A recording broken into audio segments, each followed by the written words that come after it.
uma pessoa que me inspira, até porque ele é uma pessoa próxima, é um amigo e uma pessoa que eu tenho uma profunda admiração, é o Alex Atala, porque eu sei que ele é quase que uma escolha óbvia hoje no Brasil, pelo reconhecimento que ele tem lá fora, pela qualidade da cozinha que ele criou no Brasil. E, de certa maneira, eu fico surpreso toda vez que eu vou jantar, eu faço um encontro, eu vou jantar no Dom, ou ele mesmo está lá, ou mesmo que ele não precisa estar lá, a cozinha dele é tão maravilhosa. Fico surpreso com a qualidade e com a criatividade com que ele mistura ingredientes.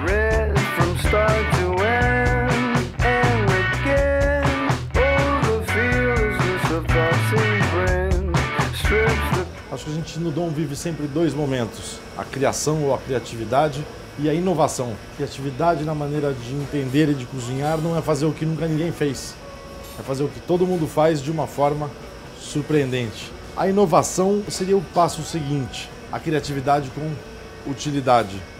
De nada serve aqui dentro dessa cozinha criar e não poder usar, criar e não poder servir. Esse é um processo que nós vamos buscar ingredientes por todo o Brasil, informações de todos os momentos, de viagens ao exterior, de conversas como amigos, como Marcelo Serpa, de todos os momentos, folheando livros, esses insights vão chegando.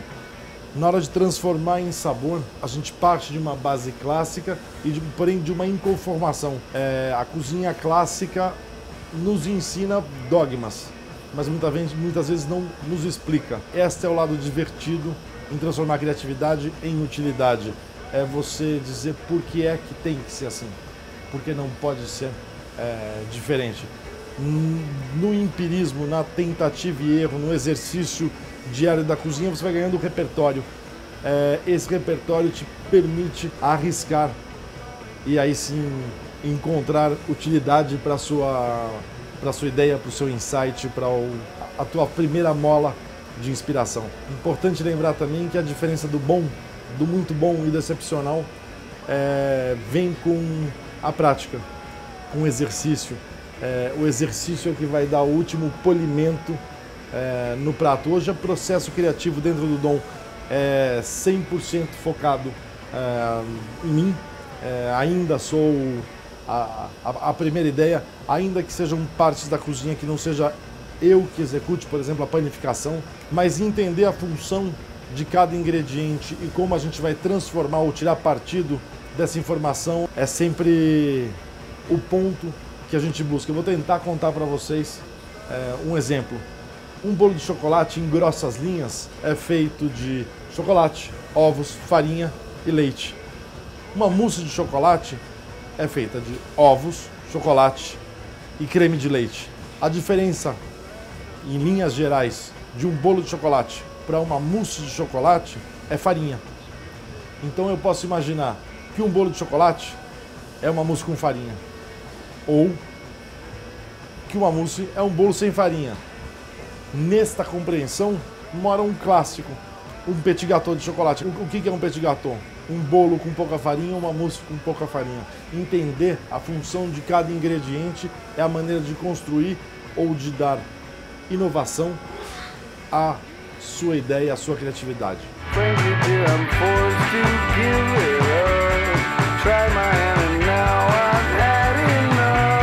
Como eu acho que criatividade tem muito a ver com associações diferentes de coisas que não necessariamente funcionariam juntas, mas que quando juntas permite uma explosão de sentidos completamente diferentes, uma surpresa para quem está interagindo com essa ideia nova. Eu acho que o Alex representa muito bem isso. Pega ingredientes brasileiros completamente diferentes, comuns, e na mistura dele se torna uma coisa extremamente sofisticada e surpreendente. Então eu acho que ele me inspira.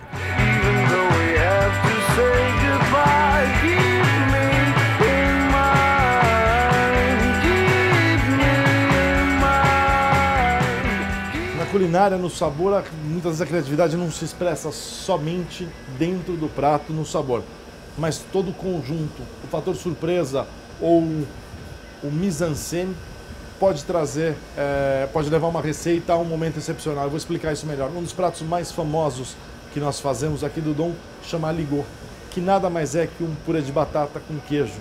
Ou seja, na essência ou no olhar crítico, ele é um paladar infantil, batata e queijo. Se eu pegar um prato branco e mandar um purê de batata com queijo à mesa, sem vida, sem apresentação, sem recursos, talvez aceitável para o paladar. Agora, se eu pegar este purê de batata com queijo, colocar em uma linda panela de ferro quente, treinar um garçom que vá com 2 colheres à mesa e faça movimentos, caminhe pela sala e vá servindo uma gota daquele elástico purê em cada cliente, a receita podia ser boba. O serviço constrói um momento.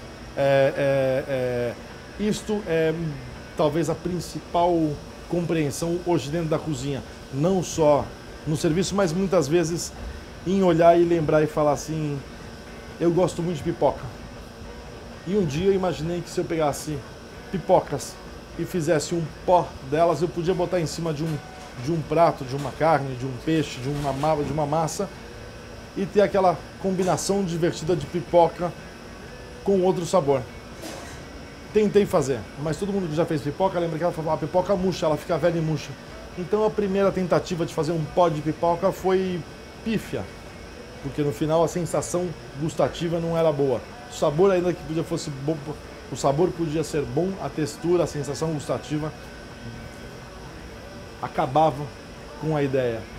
Lembrei daqueles peruás de quando eu era criança, de quando você faz uma pipoca e ficam aqueles milhos pretinhos que não estouraram, que por acaso são mais saborosos que a própria pipoca.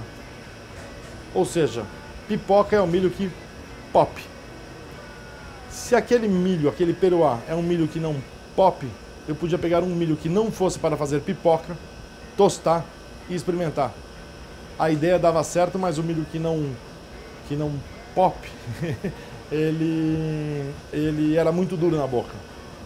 Porém, uma vez moído, aí sim eu tinha muito mais sabor de pipoca e uma textura agradável na boca. Ou seja, muitas vezes não é só combinar o sabor, mas é dizer por que não usar um milho que não serve para pipoca para fazer sabor de pipoca.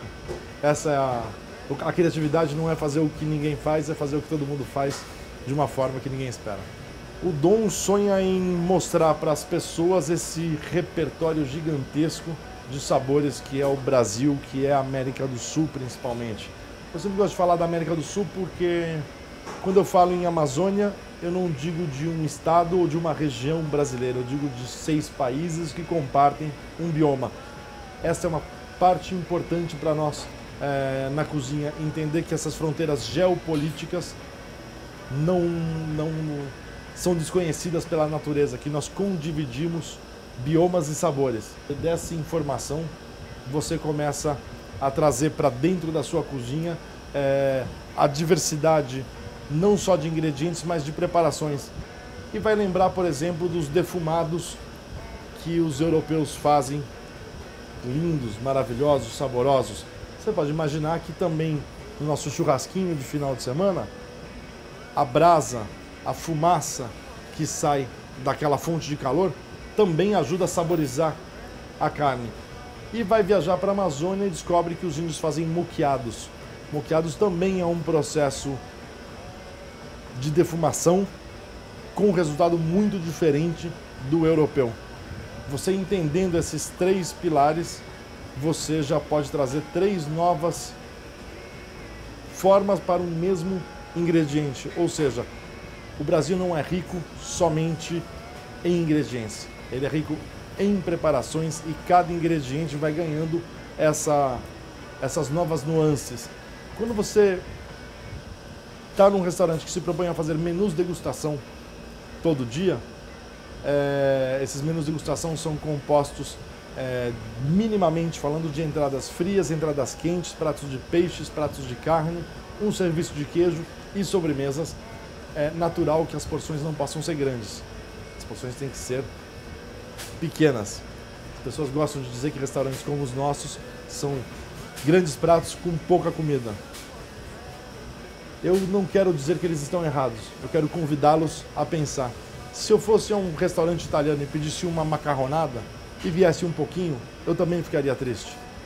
Eu só ficaria mais triste se eu fosse num sushi bar e me servissem um sushi desse tamanho. Quando você monta um menu degustação, é importante entender esta proporção do ingrediente e da quantidade de comida. Você vai passar, eu vou desfilar à sua frente sabores, texturas e apresentações. Não dá para chegar no meio do jantar e estar cheio.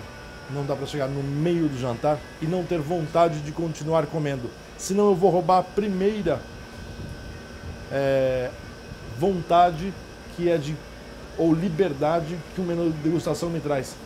Todo dia, a cada semana, uma nova receita sai daqui dessa cozinha para ser dividida com as pessoas que vêm ao Dom. As receitas às vezes ficam resumidas a 2 dias por ano, porque eu só consigo aquele ingrediente 2 vezes por ano. Algumas coisas são mais comuns, mais fáceis, temos mais fácil acesso e aí sim a gente consegue levar de mesa em mesa. De qualquer forma, você vir ao restaurante e reencontrar receitas é importante, mas a surpresa não deve ser eliminada deste momento degustação. Então a gente está sempre trazendo, baseado em tudo que eu disse anterior, ingredientes, métodos, culturas, revisão de receitas antigas para conseguir compor uma gama de receitas que o cliente venha e de alguma forma saia surpreendido e não encontre sempre a mesma mensagem estanque que ele veio a última vez, que ele viu a última vez ou viu há alguns anos atrás.